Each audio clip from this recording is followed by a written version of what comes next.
Motisons jewellers के शेयरों की बाजार में आज धमाकेदार एंट्री हुई है। आईपीओ निवेशकों के पैसे पहले ही दिन करीब डबल हो गए।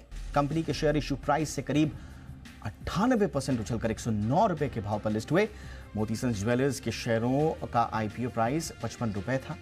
इसका आईपीओ कुल 159 गुना सब्सक्राइब हुआ था। हालांकि लिस्टिंग के साथ ही इसके शेयरों में 5% का लोअर सर्किट भी लग गया। अदानी ग्रीन एनर्जी के बोर्ड ने प्रमोटर्स को प्रेफरेंशियल आधार पर 9,350 करोड़ रुपए का वारंट जारी करने की अनुमति दे दी है। ये वारंट 1,480 रुपए 75 पैसे प्रति शेयर की कीमत के हिसाब से जारी किए जाएंगे। कंपनी के इस फंड का इस्तेमाल कैपिटल एक्सपेंडिचर के लिए किया जाएगा। अदानी ग्रीन एनर्जी का यह भी कहना है कि कंपनी अब 2030 तक 45 गीगावाट के उत्पादन का लक्ष्य हासिल करने के लिए पूरी तरह से तैयार है। वारंट्स के लिए कंपनी को ईजीएम में शेयरधारकों को भी मंजूरी लेनी होगी। आगे बढ़ते हैं। टाटा मोटर्स को उत्तर प्रदेश राज्य सड़क परिवहन निगम से डीजल बस चेसिस की सप्लाई का बड़ा ऑर्डर मिला है। इस ऑर्डर के तहत टाटा मोटर्स 1,350 यूनिट डीजल बस चेसिस की सप्लाई करेगी।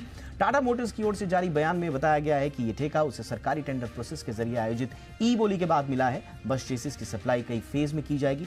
टाटा मोटर्स के अनुसार उसने अभी तक कई राज्यों और पब्लिक ट्रांसपोर्टर्स को 58,000 से ज्यादा बसों की सप्लाई की है। जाइडस लाइफ साइंसेज की entity Zydus health care limited को असेसमेंट ईयर 2023-24 के लिए 284 करोड़ रुपए का इनकम टैक्स डिमांड नोटिस मिला है।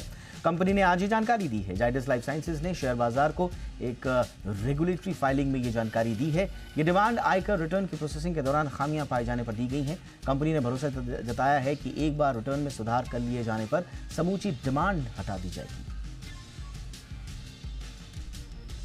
मौजूदा वित्त वर्ष की दूसरी तिमाही यानी कि जुलाई सितंबर के दौरान देश का करंट अकाउंट घाटा 830 करोड़ डॉलर रहा।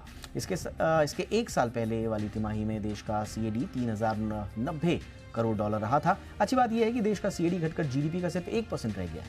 आरबीआई की ओर से जारी डेटा के मुताबिक सीएडी ये जो कमी है ये व्यापार घाटे में कमी और सर्विस एक्सपोर्ट में तेजी के चलते देखने को मिली है।